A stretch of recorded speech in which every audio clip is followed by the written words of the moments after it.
తెలుగు వాళ్లకు అభిమానపు ఆకుకూర తోటకూర. అలాగే సంగీత ప్రియులకు తోటకూర వెంకటరాజు. అదేనండి, మన టీవీ రాజు పాటలు అంటే చాలా ఇష్టం. టీవీ రాజుకి హిందుస్థానీ, పాశ్చాత్య సంగీతాలంటే ఇష్టం. అందుకే ఉత్తరాది బాణీలను అనుకరిస్తారనే పేరు ఆయనకు ఉండేది. అయినా వాటిలోనూ తనదైన బాణిని పలికిస్తూ శ్రోతలకు ఆనందం పంచేవారు టీవీ రాజు. టీవీ రాజు పేరు చెప్పగానే మహానటుడు ఎన్టీఆర్ వెంటనే గుర్తుకు వస్తారు. ఎందుకంటే టీవీ రాజు దాదాపు 60 చిత్రాలకు సంగీత దర్శకత్వం వహిస్తే అందులో 38 చిత్రాలు ఎన్టీఆర్ హీరో కావడం విశేషం.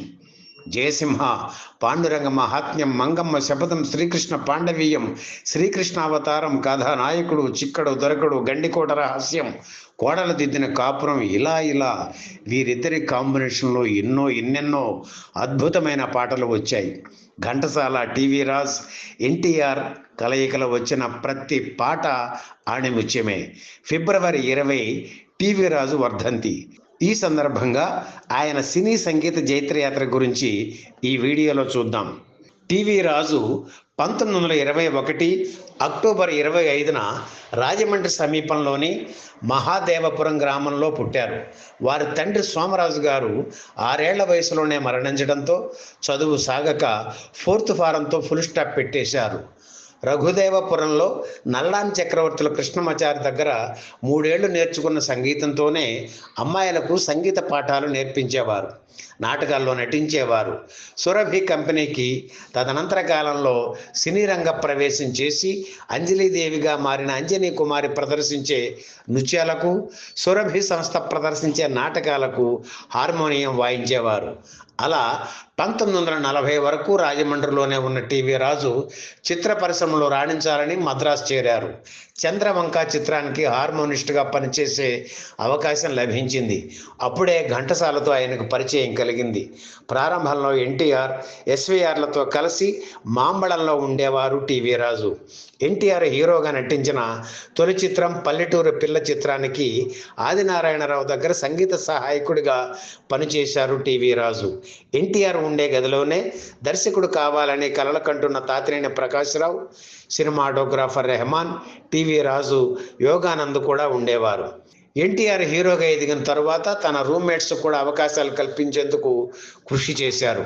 ఆ సమయంలోనే నిర్మాత శేషాచలం బిఏ సుబ్బారావు దర్శకత్వంలో తెలుగులో టింగురంగ, తమిళంలో శ్యామల పేర్లతో ఏకకాలంలో సినిమాలు తీస్తూ టీవీ రాజును సంగీత దర్శకుడిగా పరిచయం చేశారు. ఆ సినిమా రాజుగారికి మంచి పేరు తెచ్చింది. ఆ తర్వాత ఎన్టీఆర్ నేషనల్ ఆర్ట్స్ సంస్థను నెలకొల్పి 1953లో తొలి సినిమాగా పిచ్చి పుల్లయ్యను తీస్తూ సంగీత దర్శకుడిగా టీవీ రాజును తీసుకున్నారు.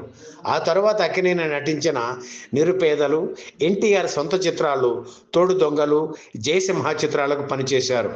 జయసింహ చిత్రంలోని ఈనాటి ఈ హాయి కల కాదోయి నిజమో ఈ పాట బాగా పాపులర్ అయ్యి టీవీ రాజుకు మంచి పేరు తెచ్చిపెట్టింది. 1957లో వచ్చిన పాండురంగ మహాత్మ్యం చిత్రానికి టీవీ రాజు అందించిన సంగీతం అజరామరమైంది. ముఖ్యంగా ఇందులోని 12 నిమిషాల జయ కృష్ణ ముకుంద మురారి పాట టీవీ రాజుకు ఎంత మంచి పేరు తెచ్చింది. ఆ చిత్రంలోని మిగిలిన పాటలు కూడా సంగీత ప్రియులను అలరించాయి. ఇక అప్పటి నుంచి ఎన్టీఆర్తో టీవీ రాజుకు సంగీతానుబంధం కొనసాగింది. ఎన్టీఆర్ సొంత చిత్రాలన్నిటికీ ఆయనే సంగీత దర్శకుడు. ఎన్టీఆర్తో ఇతర నిర్మాతలు తీసే చిత్రాలకు కూడా సంగీత దర్శకుడిగా టీవీ రాజు ఉండాల్సిందే. ఎన్టీఆర్ సినిమాల సంగీత దర్శకుడు అనే ముద్ర టీవీ రాజు మీద పడటంతో అక్కినేని చిత్రాలకు పనిచేసే అవకాశం ఆయనకు రాలేదు. అన్నపూర్ణ వారి దొంగరాముడు చిత్రానికి మొదట టీవీ రాజే సంగీత దర్శకుడు. కానీ చివరి క్షణంలో అవకాశం పెండియాలకు దక్కింది. అక్కినేని నటించిన శ్రీకృష్ణ మాయ చిత్రానికి మాత్రం టీవీ రాజు సంగీత దర్శకత్వం వహించారు. కాంతారావు నటించిన దేవకన్య, సప్తస్వరాలు, శోభన్ బాబు నటించిన కాంభోజరాజు కథ వంటి చిత్రాలకు టీవీ రాజు సంగీత దర్శకత్వం వహించినా అవి కూడా ఎన్టీఆర్ రికమెండేషన్ మీద వచ్చిన చిత్రాలే. ఆ రోజుల్లో ఎన్టీఆర్ సినిమా వచ్చి వచ్చిందంటే చాలు టైటిల్స్లో సంగీత దర్శకుడిగా టీవీ రాజు పేరు తప్పనిసరిగా ఉండాల్సిందే. మద్రాసు వచ్చిన తొలి రోజుల నుంచి ఎన్టీఆర్, టీవీ రాజు ఎంతో సన్నిహితంగా ఉండేవారు. ఒకే రూమ్లో చాలా కాలం కలిసి ఉండడం వలనో ఏమో కానీ సొంత అన్నదమ్ముల్లా కలిసిమెలిసి ఉండేవారు. ఎన్టీఆర్ను భాయ్ అని పిలిచేవారు టీవీ రాజు. ఎన్టీఆర్ మాత్రం బ్రదర్ అని కాకుండా గురు అని టీవీ రాజును పిలిచేవారు. అలా గురు అని ఎన్టీఆర్ పిలిచింది ఒక్క టీవీ రాజును మాత్రమే. అటువంటి ఈ ఇద్దరు స్నేహితుల మధ్య 1960 ప్రాంతాల్లో విభేదాలు వచ్చాయి. 2 ఏళ్ల పాటు రామారావు చిత్రాలకు టీవీ రాజు దూరంగా ఉన్నారు. అట్లూరి పుండరీకాక్షయ్య నిర్మించిన మహామంత్రి తిమ్మరుసు చిత్రానికి టీవీ రాజు పనిచేయాలి. అయితే ఎన్టీఆర్తో మాటలు లేకపోవడం వల్ల అవకాశం మిస్ అయింది. పెండేల నాగేశ్వరరావు ఆ చిత్రానికి సంగీత దర్శకత్వం వహించారు. ఈ చిత్ర నిర్మాణ సమయంలోనే ఎన్టీఆర్ పెద్ద కుమారుడు రామకృష్ణ మరణించారు. బాధపడిన హృదయంతో ఎన్టీఆర్ ఇంటికి వెళ్ళారు టీవీ రాజు. చాలాసేపు ఎన్టీఆర్ పక్కనే కూర్చున్నారు. ఈ సంఘటన మళ్ళీ వారిద్దరినీ కలిపింది. టీవీ రాజు 33 ఏళ్ల వయసులో పెళ్లి చేసుకున్నారు. ఆయన సతీమణి పేరు సావిత్రి. వారికి 2 పిల్లలు. పెద్దబ్బాయి సత్యసూర్యనారాయణరాజు మంచి గిటార్ ప్లేయర్. పెద్దబ్బాయిని డైరెక్షన్ డిపార్ట్మెంట్లో, చిన్నబ్బాయి సోమరాజుని సంగీత విభాగంలో చేర్పించారు టీవీ రాజు. ప్రారంభంలో దర్శకుడు హేమాంబరరావు దగ్గర కొన్ని చిత్రాలకు అసోసియేట్ డైరెక్టర్గా పనిచేశారు సూర్యనారాయణరాజు.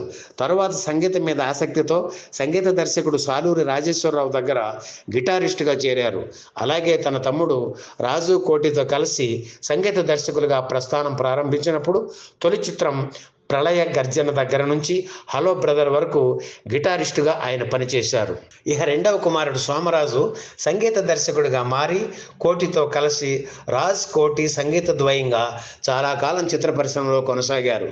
ఒకప్పుడు తన రూమ్మేట్ అయిన ఎన్టీఆర్ హీరోగా, ఎస్వి రంగారావు విలన్గా బాలనాగమ్మ చిత్రాన్ని నిర్మించారు టీవీ రాజు. 1958లో విడుదలైన ఈ చిత్రానికి వేదాంత రాఘవయ్య దర్శకత్వం వహించారు. నిర్మాతగా ఆయన తీసిన చిత్రం ఇదొక్కటే. చిన్న వయసులోనే టీవీ రాజు మధుమేహ వ్యాధి బారిన పడ్డారు. 1970లో ఆయన కాలికి గ్యాంగ్రీన్ వచ్చింది. అది వ్యాప్తి చెందితే కాలు చెయ్యి తీసేయాల్సిందే. అందుకే మొదట బొటన వేలు తీసేశారు. ఇక అప్పటి నుంచి ఆయన ఆరోగ్యం బాగా దెబ్బతిన్నది. చివరికి తన 55వ ఏట 1973 ఫిబ్రవరి 20న గుండెపోటుతో కన్నుమూశారు. అప్పటికి ఆయన చేతుల్లో 4 చిత్రాలు ఉన్నాయి. అందులో ఎన్టీఆర్వి 2 చిత్రాలు, మనుషుల్లో దేవుడు, ధనమా దైవమా. మనుషుల్లో దేవుడులోని వరూధిని ప్రవరాఖ్యం బ్యాలేని కంపోజ్ చేశారు, కానీ రికార్డు చేయలేదు. సాలూరి హనుమంతరావు ఆ రికార్డింగ్ పూర్తి చేశారు. ఈ వీడియో మీకు నచ్చితే లైక్ చేయండి, షేర్ చేయండి, వెంటనే సబ్స్క్రైబ్ కూడా చేయండి.